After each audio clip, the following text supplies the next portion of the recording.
Hello everyone, today we're going to be talking about dialogue for writing. So dialogue is a conversation between two characters. It is what they are saying. And what can it do? It can make the story seem a little bit more real. It adds more details to your story. It can teach the reader about the characters, shows them how they speak to others and how they maybe speak out loud to themselves. It shows how characters get along or don't get along. It helps the story plot unfold, which means it helps kind of explain your story better. It shows the mood of the story. It can add drama or conflict if you have two characters that don't get along. And it can also help show time or setting, which we talked about earlier this week. So for dialogue, there are some rules.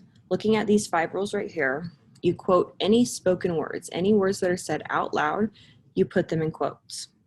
You capitalize the first letter of the sentence, as usual, of the spoken word, like you see here, and here as well.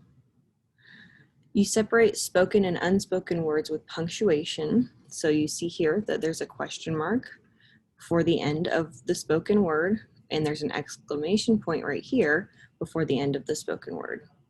Use tags to show who is speaking in their mood. So here the tag in this first one is asked Grace. In the second one, it is mom replied. You see those are not in quotes. The quote ends before you add the tag.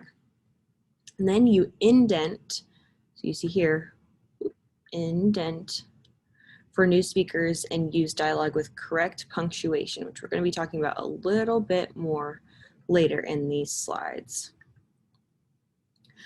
So talking about the tags, which is the speaker said, showing the mood or who's speaking, there are different ways to use the tags. So here in this first one, they're naming the speaker first.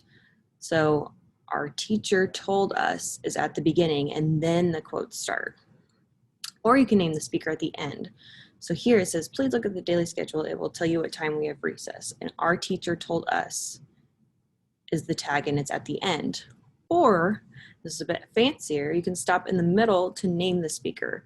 So here is the same sentence, but with the tag in the middle. Please look at the daily schedule. Our teacher told us. It will tell you what time we have recess. So you see that there are end quotes here. You say the tag, our teacher told us, and then the quotes start again, so she finishes what she's saying. So we are going to practice right now. Let's see if I can switch my thing over here. We're going to practice writing some quotations, and we're going to use this chart that we talked about earlier to help guide us. So you see right here, it says, how many questions is our test going to be today? Drew asked his class. Well, we are going to go in and correct, we are going to correct what Drew is saying right here. So we need to quote any spoken words. How many questions is our test going to be today? Drew asked his class. So the beginning of what Drew is saying starts, how many questions is our test going to be today? I'm going to move it over here so we can see it. So that is the end of what he is saying. So we're going to end it in quotes as well. That's his spoken word. His class. Capitalize the first word of the quoted sentence. We did that. Separate spoken and unspoken words with punctuation. Oh, I forgot that question mark right here, so I need to go back in and add that question mark because that's important. And then use tags to show who is speaking. Drew asked his class is the tag at the end. And then indent for new speakers. So we're going to go to the beginning, maybe. And we are going to add that indent. Now let's do it with Janiyah. So she says, I'm pretty sure there are going to be 15 questions, Janiyah replied. We're going to go in, start with our quote, start with a capital letter as well. Going to be 15 questions. We need to make sure we add that period between what she said and the tag. And I need my end quotes as well. Then I need to add my tag so we know who is saying this. And I forgot one thing. We're going to go in and we're going to, we're going to indent here.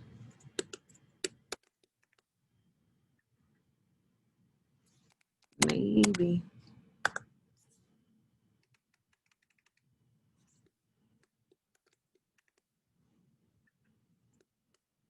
Oh, that's my issue. Technical difficulties, guys. Happens all the time.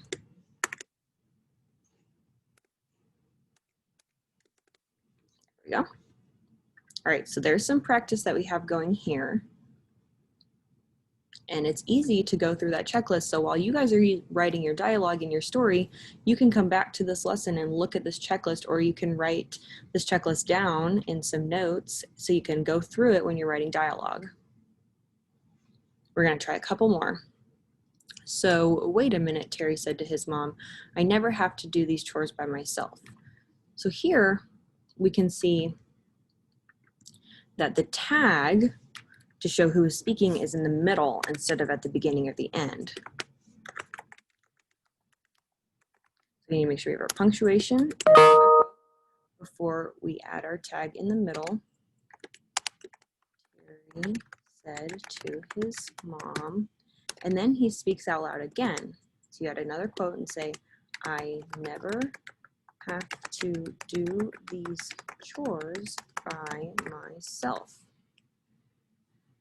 Period, and then we need to add the end quotes over there. Move it over so everyone can see it.